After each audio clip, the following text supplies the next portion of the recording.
वक्रतुंड महाकाय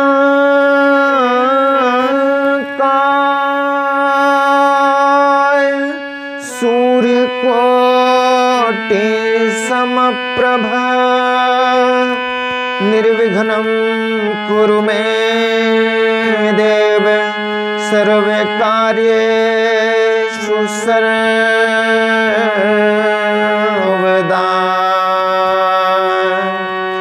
या देवी सर्वभूतेषु बुद्धिरूपेण संस्थिता नमस्तस्यै नमस्तस्यै नमस्तस्यै नमो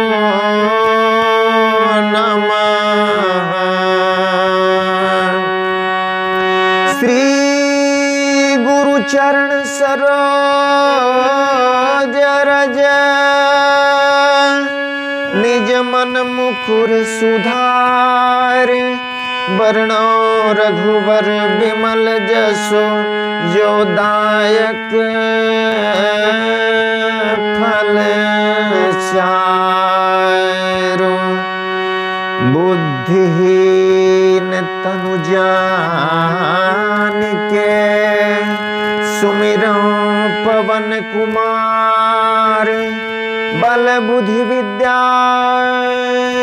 देहु मोहि हरहु कलेश विकार। सीताय रामचरित अति पावन मधुर सरस अति मन भावन। पुनि पुनि केतन सुने सुनाए हिये के प्यास बुझत न बुझाए। भरत प्रिय रामचंद्र के जय उमापति महादेव के जय पवन सुत हनुमान के जय। परम आदरणीय श्रोतागण सादर नमन। आशा करता हूं आप स्वस्थ एवं प्रसन्न मुद्रा में होंगे। आज आपके समक्ष प्रस्तुत है श्री रामचरितमानस बालकांड भाग 71, जिसमें वर्णित विषय है पन हमार सेवक हितकारी। प्रभु कहते हैं कि अपने सेवक का भक्त का हित करना तो हमारा प्रण है। पूर्व के प्रसंग में हमने देखा दक्ष प्रजापति के श्राप के अनुसार नारद जी एक स्थान पर ठहर नहीं सकते थे, लेकिन अचानक हिमगिर गुहा में परम रम्य आश्रम में अचानक भगवान श्री हरि का स्मरण होते ही नारद जी ध्यान में गए और समाधिस्थ हो गए। उनकी समाधि को देखकर इंद्र को भय हुआ कि कहीं उनकी राजधानी अमरावती पर नारद जी कब्जा न कर लें। इसको उदाहरण के स्वरूप में गोस्वामी जी ने समझाते हुए कहा है कि जिस प्रकार से एक मूर्ख कुत्ता सिंह को देखकर सूखी हड्डी लेकर भागे और वह मूर्ख यह सोचे कि सिंह कहीं उसकी हड्डी को छुड़ा न ले, हड़प न ले, उसी तरह से ऐसा ख्याल कि देवराज महर्षि नारद उस देवराज इंद्र की पूरी अमरावती पर कब्जा कर लेंगे, ऐसा ख्याल आते देवराज इंद्र को शर्म नहीं आई। अब आगे के प्रसंग में हमने ये देखा कि इंद्र ने अपनी अमरावती को बचाने के लिए भेज दिया, कामदेव को पीछे लगा दिया। जिस तरह से हम व्यावहारिक जीवन में देखते हैं कि कहीं समाज में अशांति फैलाने वाले जो असामाजिक तत्व होते हैं, अपना काम बनाने के लिए किसी एक किराए के टट्टू को भेज देते हैं किसी का अहित करने के लिए। उसी प्रकार देवराज इंद्र ने भेजा है किसको? कामदेव को, कि नारद जी की समाधि डगमगा जाए और उनकी अमरावती छीनने से बच जाए।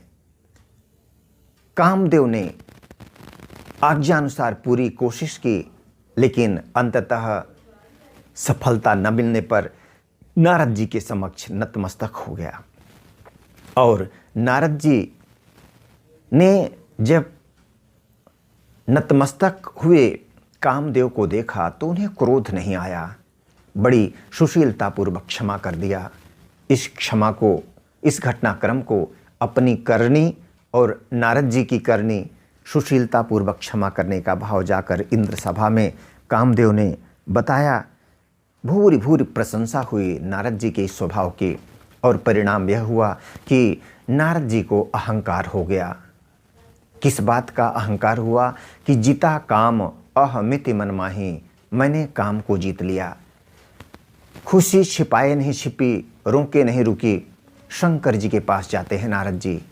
नारद जी की इस अवस्था को देखकर शंकर जी ने कहा, मुझसे बताया तो बताया, लेकिन श्री हरि के सामने पूछने पर भी मत बताइएगा। लेकिन कहाँ रहते नारद जी? अहंकार के वशीभूत होकर पहुँच जाते हैं श्री हरि के पास। और तब श्री हरि ने कहा है, पन हमारे सेवक हितकारी, सेवक का हित करना तो हमारा प्रण है। और फिर आगे का घटनाक्रम।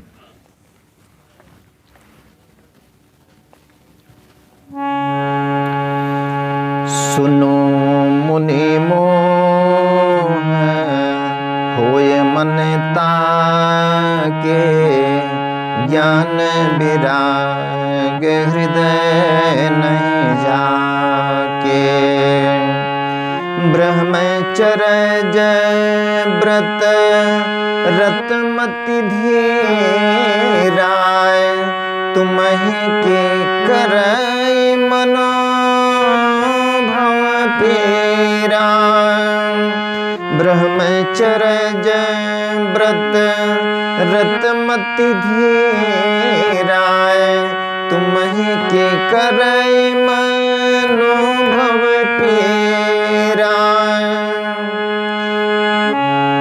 नारद कहिउ सहित अभिमाना, कृपाएं तुम्हारी सकल भगवाना। करुणा निधि मन दीख विचारे, उरे अंकुर उगरब तरु भाई रे। बेगी सुमय डाय रिहूं खारी, पन हमारे सेवक हितकारी।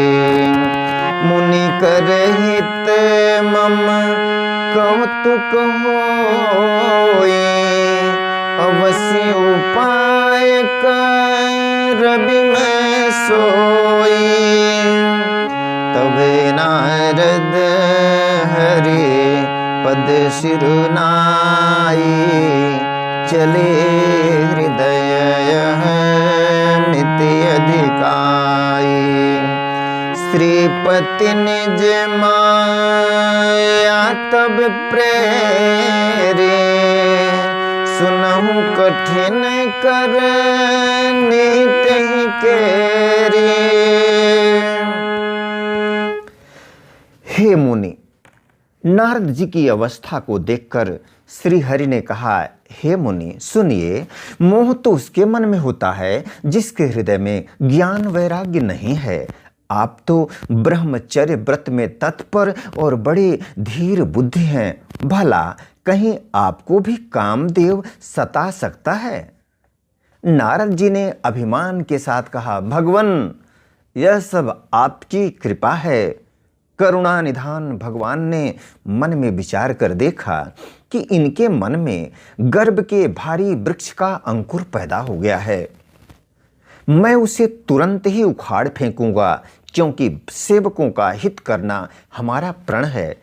मैं अवश्य ही वह उपाय करूंगा जिससे मुनि का कल्याण और मेरा खेल हो। तब नारद जी भगवान के चरणों में सिर नवाकर चले। उनके हृदय में अभिमान और भी बढ़ गया। तब लक्ष्मीपति भगवान ने अपनी माया को प्रेरित किया। अब उसकी कठिन करनी सुनो। बीरचेऊ मग महुनगर हैं, सत जो जन विस्तार। श्रीनिवासपुर ते अधिक रचना विविध प्रकार। बसहि नगर सुंदर नर नारी। जनो बहुमन सिजरति तनु धारे। तहि पुर बसई शील निधि राजा। अगणित गए सेन समाजा। सत सुरेश समय विभव विलासा। रूप तेज बल नीति निवासा। विश्व मोहिनी तासु कुमारी। श्री विमोह जिसो रूप निहारे। सोई हरि माया सब गुण खाने। शोभाता सुके जाई बखाने। करई स्वयंवर सोन्द्र पबाला। आए तह अगणित महिपाला। मुनि कौतुके नगर तेहि गए। पुरबासिन सब पूछत भय। सुनि सब चकित सुनि सब चरित। भूप गृह आए करि पूजा। नृप मुनि बैठाए। उस हरिमाया ने में रास्ते में 100 योजन 400 कोस। श्री हरि की माया ने 400 कोस का एक नगर रचा। उस नगर की भांति भांति की रचनाएं लक्ष्मी निवास भगवान विष्णु के नगर बैकुंठ से भी अधिक सुंदर थीं। उस नगर में ऐसे सुंदर नर नारी बसते थे मानो बहुत से कामदेव और उसकी स्त्री रति ही मनुष्य शरीर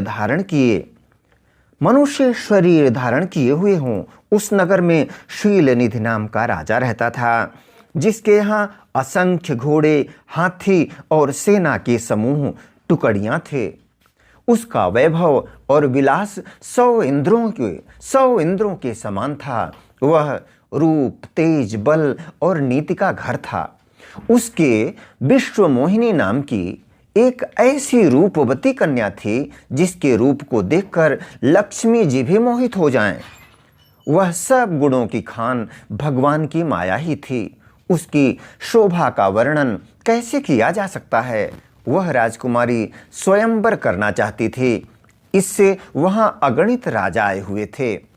खिलवाड़ी मुनि नारद जी उस नगर में गए और नगरवासियों से उन्होंने सब हाल पूछा। सब समाचार सुनकर वे राजा के महल में आए। राजा ने पूछा। राजा ने पूजा करके मुनि को आसन पर बैठाया।